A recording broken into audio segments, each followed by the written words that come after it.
3 years after the end of the Second World War, the rubble of Berlin had still not been fully cleared. The city that had once been the capital of the Third Reich lay divided, broken, and occupied by 4 different armies. Streets that had held department stores and government buildings were now fields of shattered concrete and twisted steel. 2.5 million civilians lived in the western sections of the city, cold in winter, short on food, uncertain of tomorrow. In 1945, the victorious Allied powers had agreed to divide Germany into 4 occupation zones. The United States, the United Kingdom, France, and the Soviet Union each controlled a sector. And Berlin, located 110 miles deep inside Soviet-controlled territory, was itself divided into 4 sectors, one for each power. On paper, this arrangement was meant to be temporary, a wartime measure to administer a defeated nation while a permanent peace was negotiated. In practice, it created something far more dangerous, a geographic trap. West Berlin existed as a Western democratic island completely surrounded by Soviet territory. The only way in or out by land was through 3 narrow road and rail corridors, all of which ran through the Soviet occupation zone. If the Soviets ever decided to close those corridors, the Western powers and the 2.5 million civilians who lived in West Berlin would have no way to receive supplies at all. By early 1948, tensions between the Soviet Union and the Western Allies had been building for months. The ideological clash that Winston Churchill had called the Iron Curtain was hardening into something permanent. In February 1948, the Soviet Union backed a communist takeover of Czechoslovakia. In March, Soviet Marshal Sokolovsky walked out of the Allied Control Council, the 4-power body that governed occupied Germany, never to return. The people of West Berlin watched all of this with a particular anxiety that the rest of the Western world did not fully share. They were not observers of the Cold War. They were its geography. Their city was surrounded on all sides by Soviet troops and Soviet-administered territory. The nearest American garrison town was over 100 miles away, across land they could not cross without Soviet permission. They had survived the firebombing of their city by the RAF. They had survived the Red Army's arrival in April 1945, an advance that the Soviet Union later acknowledged had cost nearly 80,000 of its own soldiers, killed in the final battle for Berlin alone. They had survived the immediate post-war years of cold, hunger, and the slow process of trying to identify what city they still inhabited beneath the rubble. They had survived all of that. What frightened them in the early months of 1948 was not another catastrophe. It was something quieter, the possibility that the Western powers might simply decide that Berlin was not worth the trouble and leave. And then, on June 18, 1948, the Western Allies made the move that Stalin had been waiting for. They announced a new currency, the Deutschmark, for the 3 Western zones of Germany. The new currency would stabilize the economy, rebuild trade, and bind the Western zones into something approaching a functioning state. Stalin saw it as a direct threat. A prosperous, Western-aligned West Germany would pull the population of Eastern Europe toward capitalism and away from Soviet influence. He had to act. General Lucius Clay was the American military governor in Germany, a square-jawed, deeply determined officer who had overseen Germany's post-war reconstruction. On the evening of June 23, 1948, Clay received intelligence that something was about to happen. The Soviets were moving.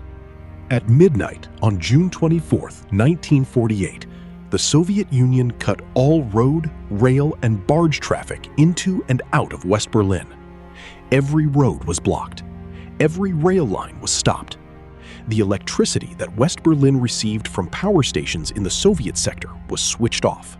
2.5 million people, civilians who had survived the most destructive war in human history, were now cut off from the world, deep inside Soviet-controlled territory, with limited food, limited coal for heating, and limited time before their situation became catastrophic. Western economic analysts had already calculated what survival would require.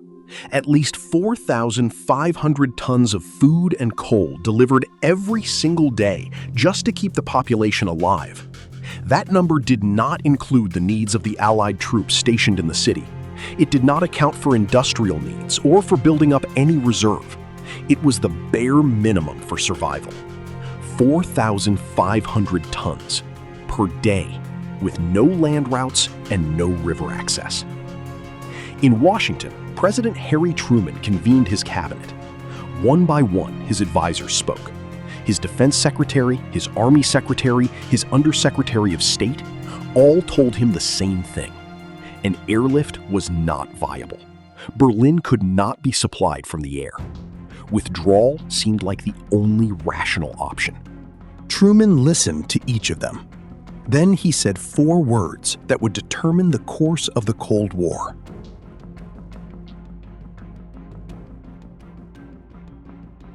Within hours of Truman's decision, General Lucius Clay was on the phone to Lieutenant General Curtis LeMay, the commander of U.S. Air Forces in Europe.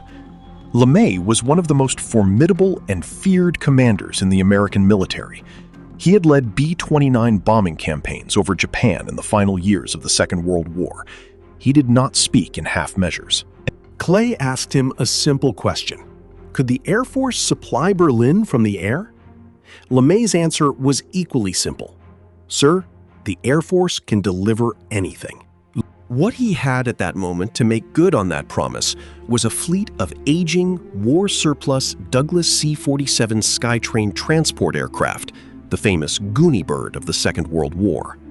Each one could carry only 3.5 tons of cargo. To reach the 4,500-ton daily target with C-47s alone would have required more than 1,200 flights every single day, from bases that did not yet have the infrastructure, the maintenance crews, or the fuel supplies to support that number. On June 26, 1948, 2 days after the blockade began, the first American cargo flight landed at Tempelhof Airport in West Berlin. It carried 80 tons of supplies: milk, flour, and medicine. 80 tons, against a daily requirement of 4,500. It was a beginning, a symbolic one. Nobody yet believed it could actually work. The scale of the problem was almost incomprehensible. West Berlin consumed approximately 16,000 tons of supplies every single day in peacetime. The minimum survival figure, 4,500 tons per day, was already a brutal reduction from normal life. It assumed minimal heating, strict food rationing, and no industrial activity worth the name.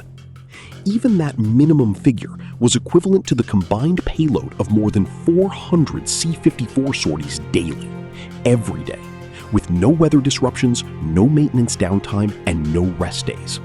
None of those conditions would be met. Within days, the operation began taking shape. More C-47s were pulled from bases across Europe. A second airfield at Gatow in the British sector began receiving cargo. The British launched their own parallel operation, Operation Plainfare, using RAF Avro Yorks, Handley Page Hastings aircraft, and Lancasters modified for cargo. The British also quietly contracted civilian charter operators to supplement the military effort, an acknowledgement that no single air force had enough aircraft alone. The cargo being delivered was not glamorous. It was coal, enormous quantities of coal, the fuel that powered Berlin's surviving industry and kept its population alive through the winter. Coal was heavy, dense, and left a black residue inside every aircraft that carried it. Mechanics spent hours cleaning coal dust from engine nacelles and cargo compartments. Pilots joked that they could identify an airlift aircraft by smell alone. Beyond coal came flour, 250 tons of it per day at the height of the operation, along with dried milk, dried potatoes, salt, sugar, and medicine. Every item had been calculated to the calorie. The experts had worked out exactly how much of each commodity was needed to keep 2.5 million people alive at the minimum standard of nutrition. And Tunner's operation had to deliver all of it, every day, in aircraft that could carry 10 tons at a time. From the beginning, the fundamental problem was not courage or willingness, it was mathematics. The C-47 was simply too small for the task. The solution arrived in late July. General Hoyt Vandenberg, the Air Force Chief of Staff, ordered a mass transfer of Douglas C-54 Skymaster aircraft from other commands to Europe. The C-54 was a different order of machine, a 4-engine heavy transport capable of carrying 10 tons per flight. The U.S. Navy contributed its R-5D transports, the naval variant of the same aircraft, adding still more capacity. And in late July 1948, Major General William H. Tunner arrived in Germany to take command of the American airlift operation. Tunner was not a combat general. He was something rarer and more valuable in this crisis. He was a logistics genius. During the Second World War, he had commanded the airlift over the Himalayas, the famous hump route from India into China, the most dangerous sustained cargo operation in aviation history. He had turned chaos into precision and doubt into delivery records. He arrived in Germany and immediately understood what was needed. Not heroism, not improvisation, precision. Tunner designed a system of extraordinary rigor. Every pilot was assigned an exact takeoff time, not an approximate window, an exact time. At that precise moment, he would advance the throttle and climb out onto the prescribed flight path to the first radio beacon, then follow a chain of beacons through the southern air corridor toward Berlin. Aircraft were stacked at 5 different altitudes, each separated by a 500-foot buffer zone, flying 15 minutes apart. This meant that a fully loaded transport aircraft was arriving over Tempelhof every 3 minutes, around the clock, every hour of every day. If a pilot missed his approach, he had one chance to land. If he missed, he was required to return to his base in West Germany. No second attempt, no holding pattern, no waiting. The next aircraft was already 3 minutes behind him on the same approach path. There was no room for hesitation, no margin for error, and no rest. The operation ran 24 hours a day, 7 days a week. The constant drone of aircraft engines became the sound of survival for 2.5 million West Berliners. And Tunner kept pushing the numbers higher. He brought in experienced air traffic controllers from the United States. He organized ground crews to service aircraft during the brief moments on the ground between unloading and the next departure. He introduced refreshments to be brought out to aircrew on the flight line, saving the turnaround time that would otherwise be lost if pilots left the aircraft. He hired German workers to unload cargo faster. Every minute saved on the ground was another ton of supplies reaching Berlin. By the end of July, the airlift was delivering 2,000 tons per day. By the end of August, it was 3,000. The Western experts had said 4,500 was the minimum for survival. By August 12, less than 2 months after the blockade began, the combined American and British airlift exceeded that target for the first time. Stalin had been certain the West would fail. He was beginning to understand that he had miscalculated.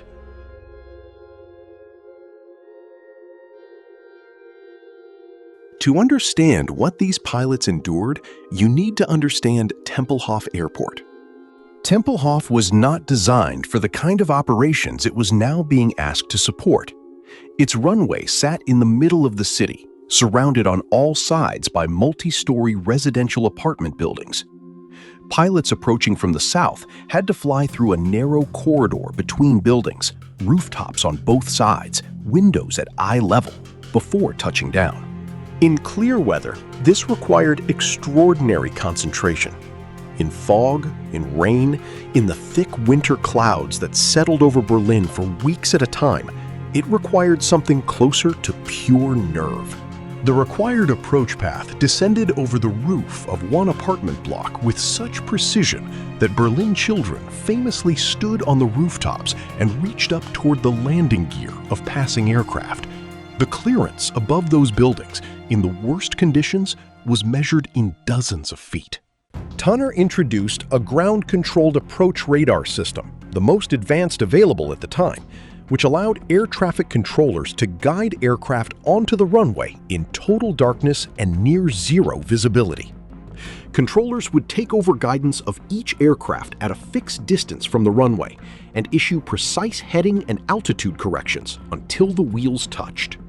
The system worked, but it demanded absolute adherence.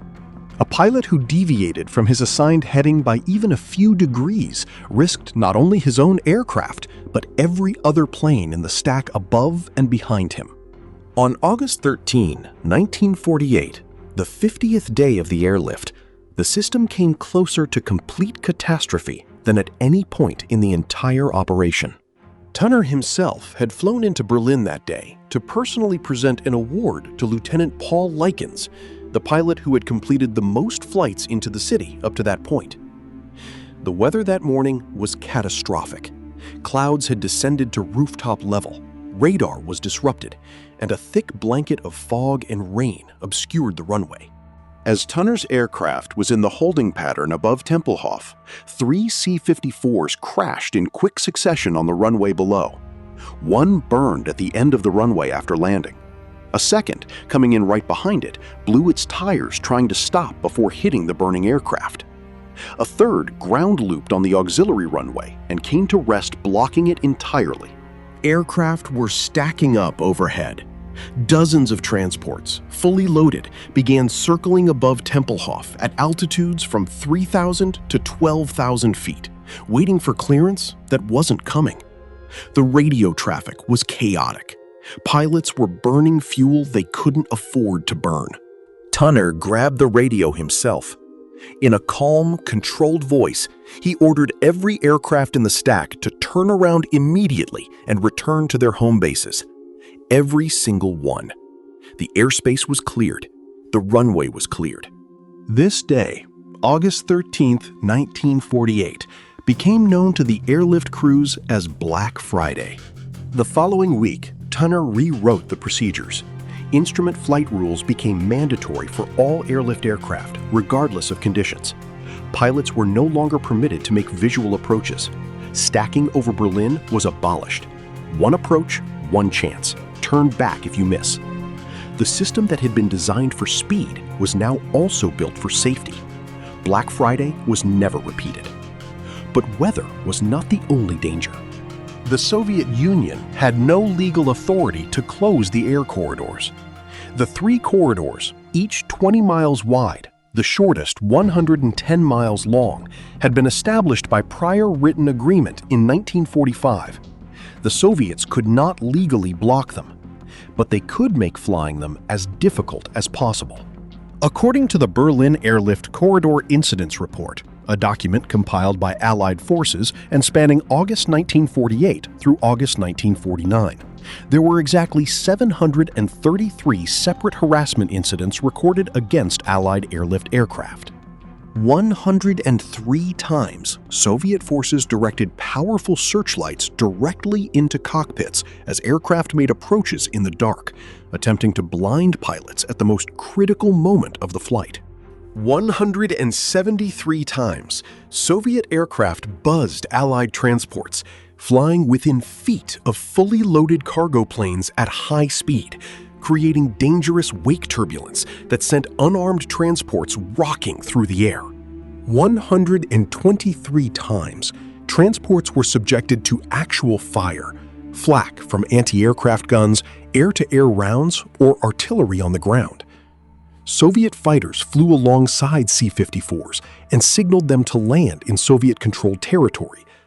On one documented occasion, 4 Soviet MiG-15 fighters surrounded a single C-54 and attempted to force it down into the eastern zone.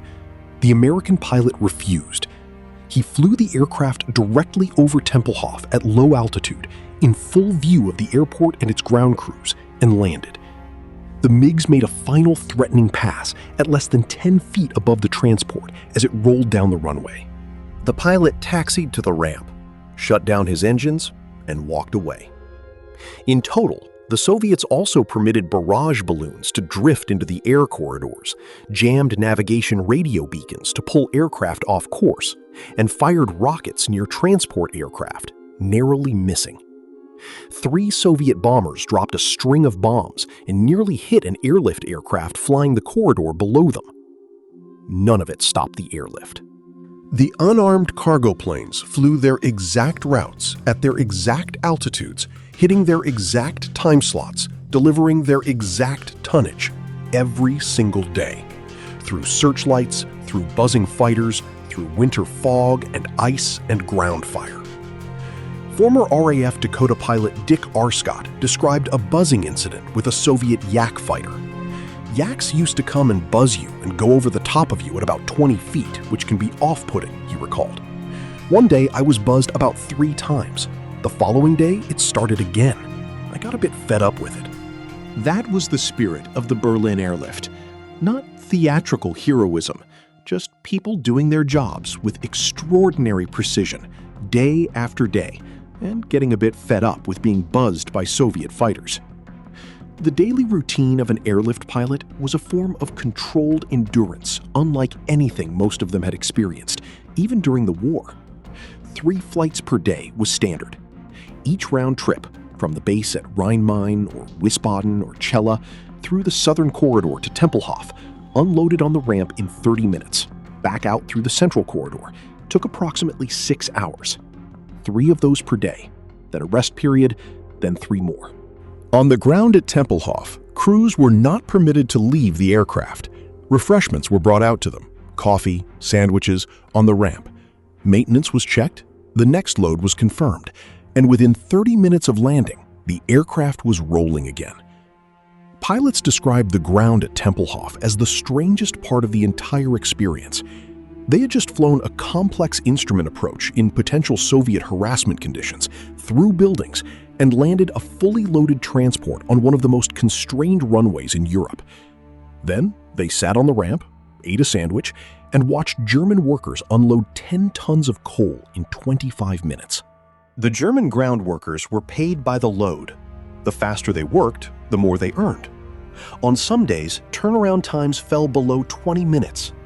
Tunner tracked every single minute. He knew that 1 minute saved per aircraft, multiplied across 400 flights per day, meant 400 extra minutes of flying time, which meant additional tons delivered to people who needed them. The numbers climbed. The aircraft kept flying.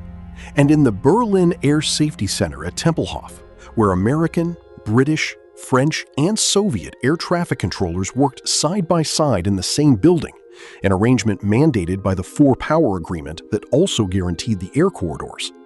The Russian controllers watched every aircraft movement on the same display boards as their Western counterparts.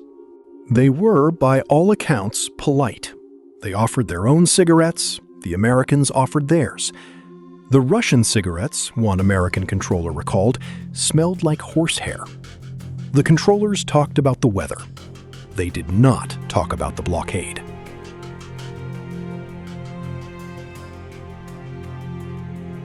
By August 1948, it was clear that Tempelhof and Gatow, the only 2 airports in West Berlin at the start of the airlift, could not absorb the volume of traffic Tunner needed to reach his tonnage targets.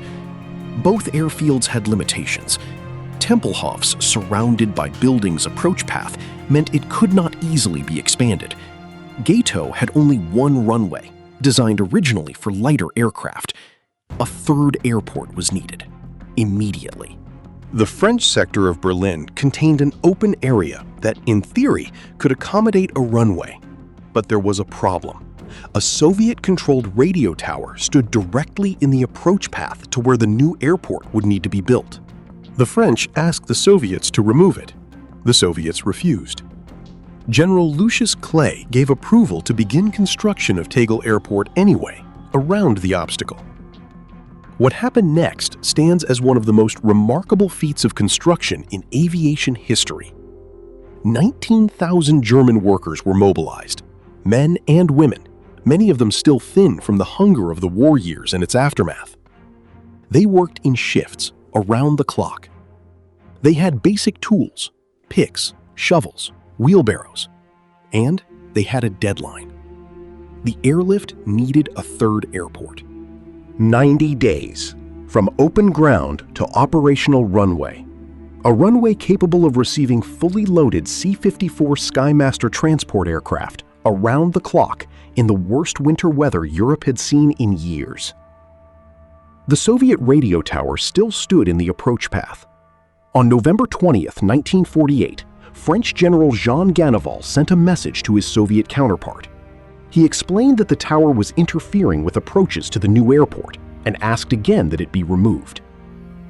On December 16, 1948, General Ganneval acted without further discussion.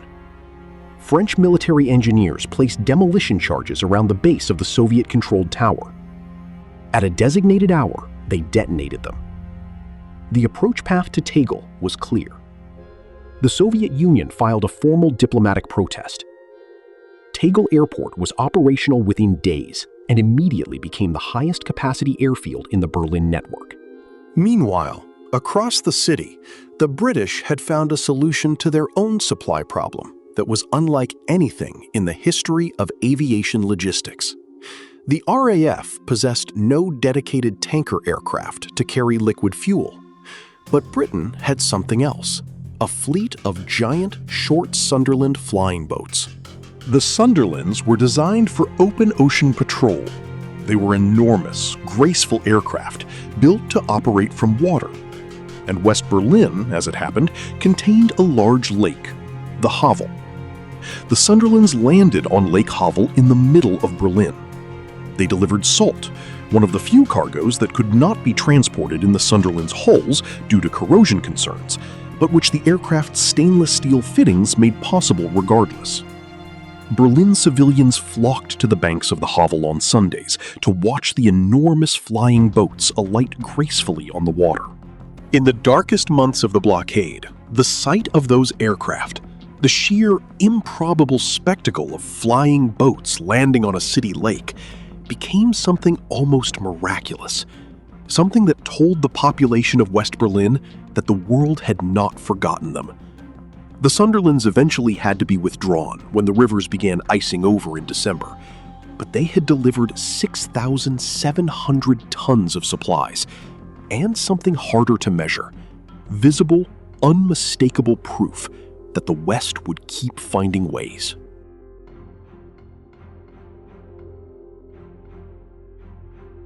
In the middle of all this, the tonnage records, the Soviet harassment, the political tension at the highest levels of government, there was one story that did not involve strategy or logistics or geopolitics.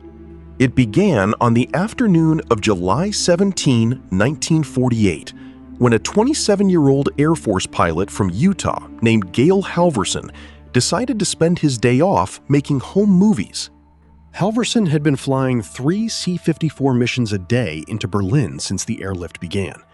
He had arrived in Germany with less than an hour's notice, stuffed a bag with handkerchiefs against a cold he had, and left his new Chevrolet parked under a tree near his base. He was young, quiet, and he was about to change the entire public narrative of the Cold War. He hitched a ride into Berlin to film aircraft landings at Tempelhof. Walking around the perimeter of the airport, he noticed a group of about 30 children gathered at the barbed wire fence at the end of the runway, watching the aircraft land. He walked over and spoke with them through the fence.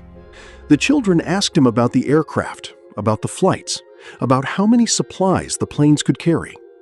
They were curious, polite, and hungry. One child told him that if they lost their freedom, they might never get it back. But they could go without enough food for a while. Just please, don't stop the airlift. Halvorson reached into his pocket. He had only 2 sticks of Wrigley's gum. He passed them through the fence. He expected the children to fight over them. Instead, those who got a piece carefully broke it in half and shared it with the others. Those who received nothing held the wrapper to their noses and breathed in the faint scent of the gum. That moment stopped him entirely. He promised the children he would bring them more the next day, dropped from his plane. They asked how they would recognize his aircraft from among the dozens arriving every hour. He told them he would wiggle his wings as he approached. Back at his base at Rhine-Main, Halvorsen went to the commissary and bought every candy bar and stick of gum available. With his co-pilot and flight engineer, he tied packages of chocolate and gum to corners of his handkerchiefs to make tiny parachutes. 3 parachutes. Small enough to fall gently, large enough for a child's hands to catch. The next morning, on his approach to Tempelhof, he wiggled the wings of his C-54. He looked back and saw the children were waiting. He pushed the 3 parachutes through a small flare hole in the floor of the aircraft. He looked back again and saw the children going wild. He had broken several Air Force regulations in doing this. He knew it. He also knew he was going to keep doing it. Word spread quietly at first among the children. There was a pilot who wiggled his wings. Other children began gathering at the fence. The group grew from 30 to hundreds. Letters addressed to Uncle Wiggly Wings and the Chocolate Pilot and the Candy Bomber began arriving at Tempelhof Air Base. When the airlift commander, Lieutenant General William Tunner, learned what Halvorsen had been doing, he initially called him in for a reprimand. Halvorsen stood in front of Tunner's desk, certain he was about to be sent home. Tunner looked at him for a long moment. Then he said 2 words. He named it Operation Little Vittles, a play on the airlift's official name, Operation Vittles. And then he ordered it expanded to the entire airlift. The story crossed the Atlantic. American newspapers ran photographs of children waiting at the fence at Tempelhof. American school children in Chicopee, Massachusetts began assembling candy parachutes to send overseas. The American Confectioners Association donated tons of chocolate. Hershey's sent candy bars. Pilots across the airlift received their own supplies of candy and handkerchiefs. By January 1949, 250,000 candy parachutes had fallen on West Berlin. By the end of the airlift, Halvorsen and his fellow pilots had dropped over 23 tons of candy. On Christmas Day 1948 alone, 3 tons were delivered to orphanages across the city. The Soviet propaganda response was predictable. They issued a statement calling it a capitalist attempt to influence the minds of young people. One American commander ordered Halvorsen to stop dropping candy to, in his words, the nasty communist kids. Halvorsen replied, "Kids are just kids. Gravity is the same on both sides of the border." He was threatened with a court-martial. In later life, Halvorsen reflected on what had happened at that fence on July 17, 1948. He remembered one child's words clearly. "If we lose our freedom, we may never get it back. But we can go without enough food for a while." He said he understood at that moment what the airlift was really about. Not tonnage targets, not political strategy, not Cold War geopolitics. It was about those children and what they understood about freedom that most adults had already forgotten. The letters kept coming, addressed to Uncle Wiggly Wings, Tempelhof Air Base, Berlin. Some were from children who had caught the candy. Others were from children who had not, asking if there would be more. Some were from parents who had survived the war and the immediate post-war years, and who wanted an American pilot in Utah to know that their children had run outside when they heard the wing wiggle and come back in clutching gum and chocolate, with expressions their parents had not seen on their faces in a very long time. By January 1949, the operation that had started with a single pilot and his spare handkerchiefs had grown into a fully institutionalized program involving dozens of aircrew, hundreds of volunteers in the United States, and the formal involvement of the American Confectioners Association, Hershey's, and Wrigley's. School children in Massachusetts assembled parachutes on their lunch breaks. Women's organizations across the United States sewed handkerchiefs. Candy poured into Westover Air Force Base in Chicopee, Massachusetts, where it was packaged and shipped to Germany. The Soviet Union watched this and could not find an effective response. Their propaganda characterized the candy drops as a cynical manipulation of children by an imperialist power. Their argument was undermined by the children themselves, who were waiting at the fence at Tempelhof every afternoon, looking up at the sky. On Christmas Day 1948, a day when West Berlin had electricity for 4 hours and coal for perhaps a week, 3 tons of candy fell on orphanages across the city. Gail Halverson died on February 16, 2022, aged 101 years old. He received letters and Christmas cards from grateful Berliners for the rest of his life. In 2014, the United States Congress awarded him the Congressional Gold Medal, the highest civilian honor in the country. When asked what he remembered most clearly from the airlift, he cited not the tonnage records or the Soviet harassment or the instrument approaches through buildings. He cited the children's faces when the handkerchiefs came down.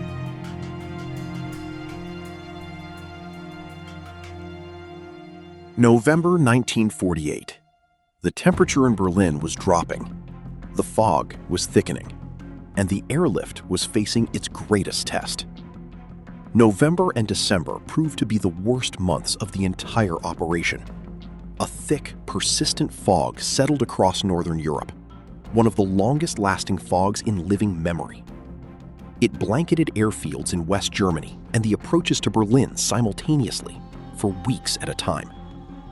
The numbers that had been climbing steadily all summer began to fall.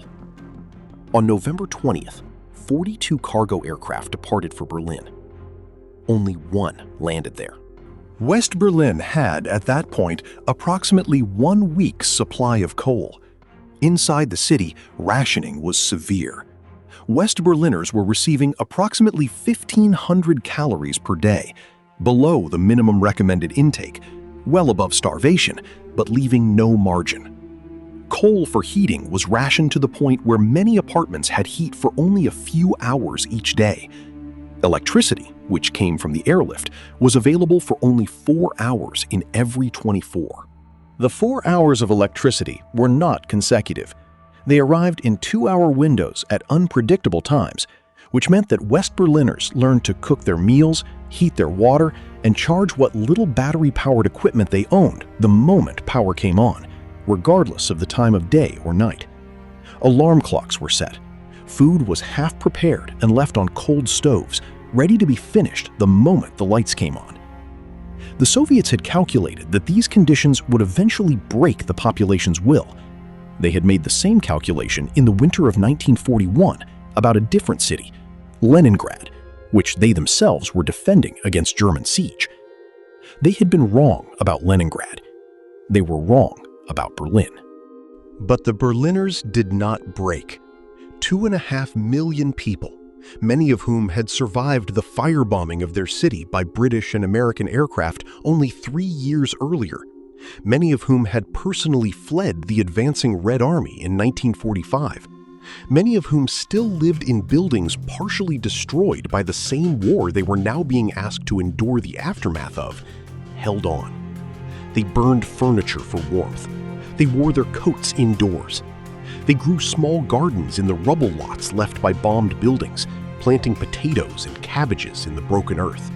The black market thrived, as it always does in a siege. Cigarettes became currency, more reliable than the new Deutschmark, more portable than coal.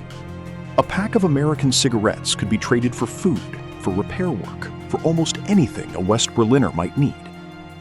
The Soviet-controlled East Berlin, by contrast, offered a different proposition. The Soviets invited West Berliners to cross to the eastern sector to receive food, to step across a line and accept Soviet-administered supplies rather than waiting for the airlift. The offer was refused. Not once, in all the months of the blockade, did a significant number of West Berliners accept it. And they watched the sky. Every 3 minutes, in the brief windows between fog banks when the aircraft could fly, the sound of engines passed overhead. Each one meant someone had not given up. The Berliners called the airlift the Luftbrücke, the air bridge. On clear days, they could see the aircraft stacked in the approach, one above the other, descending toward Tempelhof in a slow, precise procession. They stood in the streets and watched them come down. Some brought their children to see. For the pilots, winter brought a new dimension of danger. Ice accumulated on wings and in engine carburetors. Navigation beacons, already being jammed intermittently by Soviet forces, became unreliable in the thick weather. Radar approaches into Tempelhof, where the margin for error was already measured in feet, became even more demanding. One pilot, Howard Myers, was flying from Rhein-Main to Tempelhof on what he described as a miserable, cold, snowy night when ice began choking his engines. Forced to shut down his right engine to maintain any control, he ordered his co-pilot to crawl through the cargo hold and begin jettisoning supplies to reduce weight. He later reflected that somewhere over Soviet-controlled East Germany that night, over 4,000 pounds of macaroni rained from the sky. He made it to Tempelhof. He landed. He did not mention it in his mission report. Maintenance was continuous and relentless. The C-54s operating at the tempo Tunner demanded were being worn at rates that far exceeded normal peacetime operating schedules. Engines were changed, tires were replaced, hydraulic systems were repaired, all between flights, sometimes in darkness, sometimes in freezing rain. An East German spy stationed in an apartment overlooking Tempelhof was tasked with recording the number of aircraft movements. His supervisor reportedly fired him for filing reports with numbers that seemed impossibly high. The supervisor simply could not believe any operation could be moving that much material. By February 1949, the airlift had delivered 1 million tons of supplies into Berlin. The weather was beginning to ease. The operation that had seemed impossible in June 1948 had now proven something extraordinary. Not only could the West supply Berlin from the air, it could supply it better than the Soviets had ever done by land. The daily delivery rate that had started at 80 tons was now regularly exceeding 8,000. The day that would be known as the Easter Parade. Tunner had been planning it for weeks. He wanted to demonstrate definitively and publicly what the airlift was capable of, not just to the Soviets and to the Western governments, but to the 2.5 million people in Berlin who had endured 10 months of hunger, cold, and darkness on faith that the airlift would hold. On April 16, 1949, Easter Saturday, American and British transport aircraft conducted a single coordinated 24-hour maximum effort mission. Every available aircraft was committed. Crews were rested in advance and briefed on the objective. Maintenance had been pushed hard in the preceding days to ensure the maximum number of aircraft were airworthy. Ground crews at Tempelhof, Gatow, and the new Tegel airport were briefed that turnaround times would be pushed beyond anything previously attempted. Aircraft were departing from bases across West Germany at intervals of minutes. The air corridors, which were normally busy, became almost unbroken streams of aircraft, arriving in Berlin from the south, departing through the center. Air traffic controllers worked without rest through the night and into the following morning. The sound above Berlin for 24 continuous hours was the sound of engines. At the end of those 24 hours, 1,398 flights had been completed. They had delivered 12,941 tons of coal and food to West Berlin in one day. It was more than twice the daily tonnage that Western experts had calculated as the minimum for Berlin's survival. It was delivered in a single day by aircraft that had not existed in Europe in sufficient numbers to attempt it less than 9 months earlier. In Berlin, residents who had spent the winter rationing coal by the hour, keeping temperatures inside their apartments barely above freezing, heard the number announced on the radio. They stood in the streets and listened to the aircraft overhead, counting them as they came in, one after another, every few seconds. 10 months earlier, the Western experts had told their governments that 4,500 tons per day was the minimum needed for survival, and that achieving even that figure was an open question. On April 16, 1949, the airlift delivered nearly 13,000 tons. The Easter Parade was not just a logistics record, it was a declaration.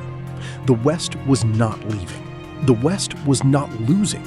The West was, by any measurable standard, so far ahead of where the Soviets had expected it to be that the blockade had become not a demonstration of Soviet strength, but of Western capability. Stalin's bet that the West would eventually tire, that the costs would prove too high, that Berlin's population would capitulate rather than suffer through another winter, had failed on every count. The only remaining question was how long he would wait before formally admitting it.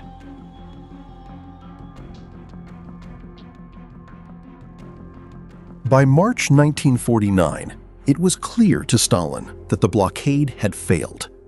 The moment of realization had not come dramatically, it had accumulated, delivery record by delivery record, month by month, through the fog and the cold and the buzzing Soviet fighters and the searchlights in pilots' eyes.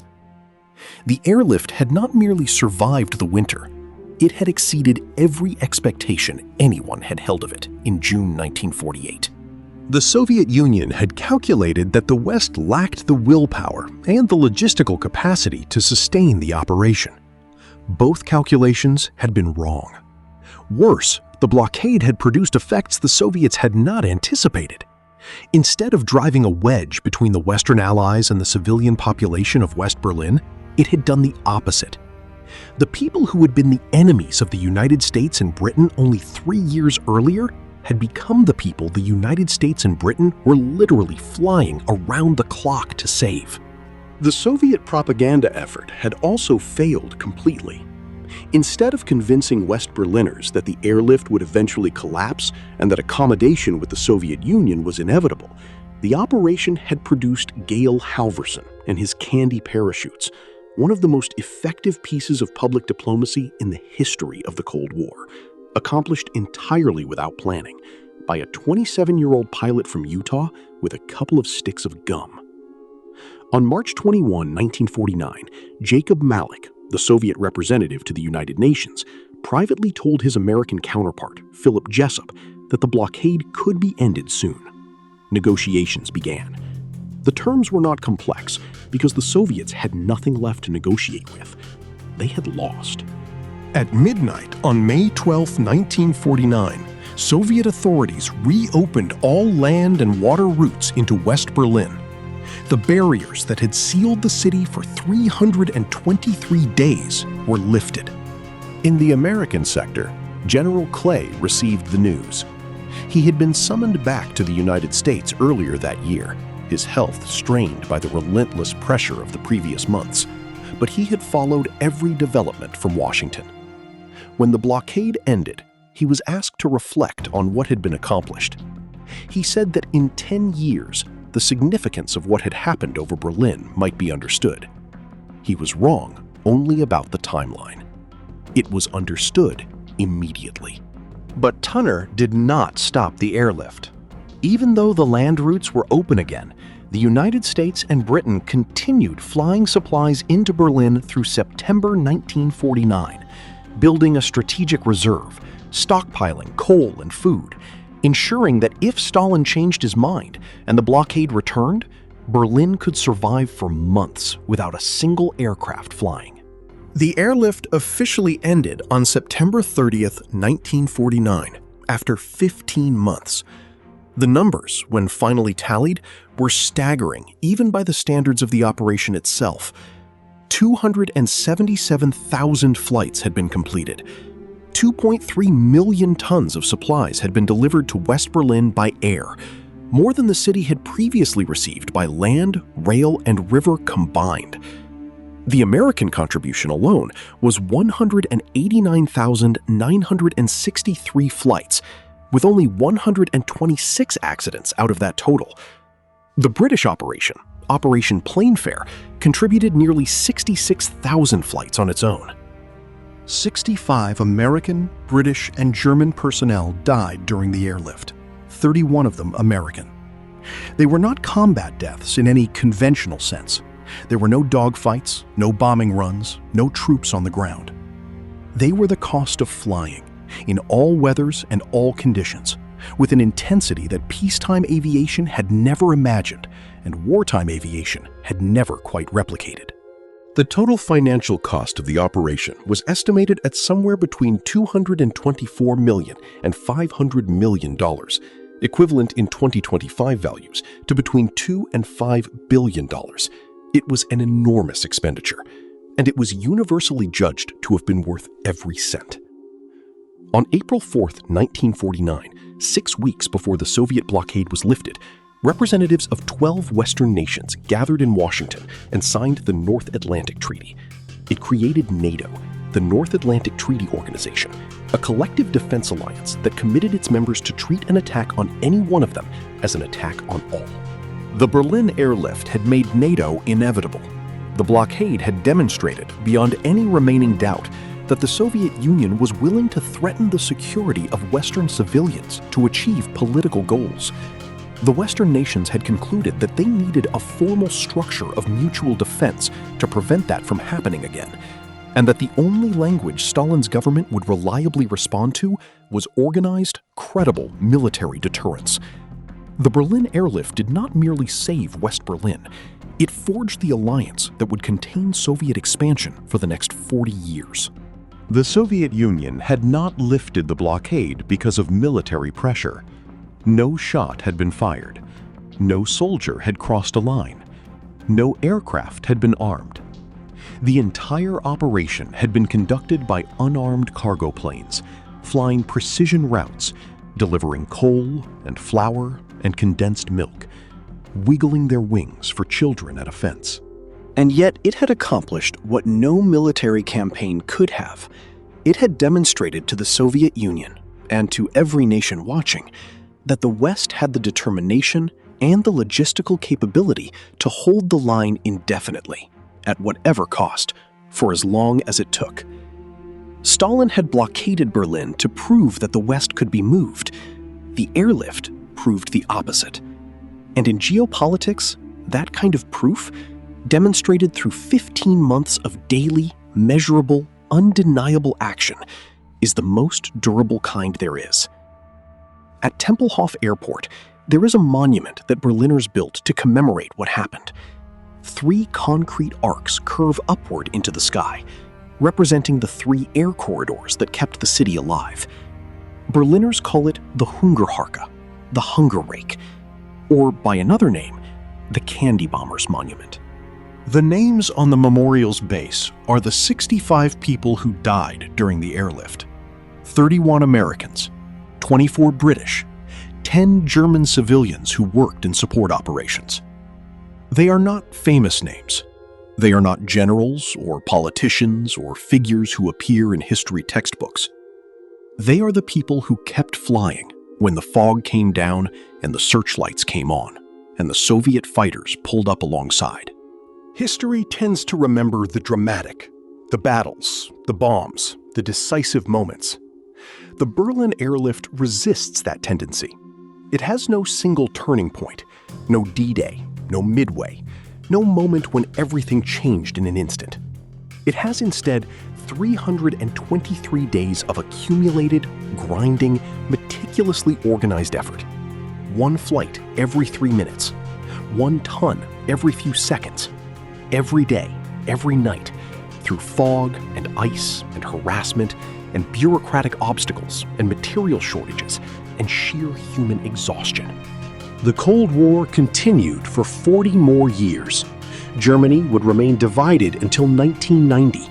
The tensions that had generated the blockade would flare again in Korea in 1950, in Cuba in 1962, in Vietnam through the 1960s and 70s, in a dozen smaller conflicts and proxy wars across 3 continents. The wall that divided Berlin itself was built in 1961 and stood until 1989. But the first battle had been fought and won. The West had demonstrated in the most concrete possible way, in tons of coal and flour and dried milk, in air traffic control statistics and maintenance records and turnaround times, that it would not be moved by economic pressure on civilians. And the lessons it taught were absorbed by every military that studied it. The principles Tunner had developed, Precision scheduling, standardized loading procedures, ground-controlled approaches, continuous operations with rotating crews became the foundation of modern military airlift doctrine. Every humanitarian airlift operation in the 75 years since has been built on the template established over Berlin between June 1948 and September 1949. The Berlin Airlift proved that air power could be humanitarian power, that precision could be a form of courage, that delivering flour and coal and condensed milk with sufficient discipline and sufficient determination could accomplish what armies could not. It also proved something about the people of West Berlin. 2.5 million civilians living in the ruins of a city that had recently been the capital of the worst regime in modern history chose to endure a year of cold and hunger and rationing rather than accept the alternative being offered to them across the sector boundary. They trusted the airlift, trusted the noise of engines overhead, when they had every rational reason not to. That trust, and the people who earned it, is what the Hunger Harka commemorates. 3 arcs pointing at the sky, the corridors that remained open when everything else was closed. The first battle had been fought and won over Berlin. Won not by soldiers, but by cargo pilots who flew 3 missions a day, by mechanics who worked 12-hour shifts in winter darkness, by ground workers who unloaded 10 tons of coal in 25 minutes, and by a young lieutenant from Utah who wiggled his wings.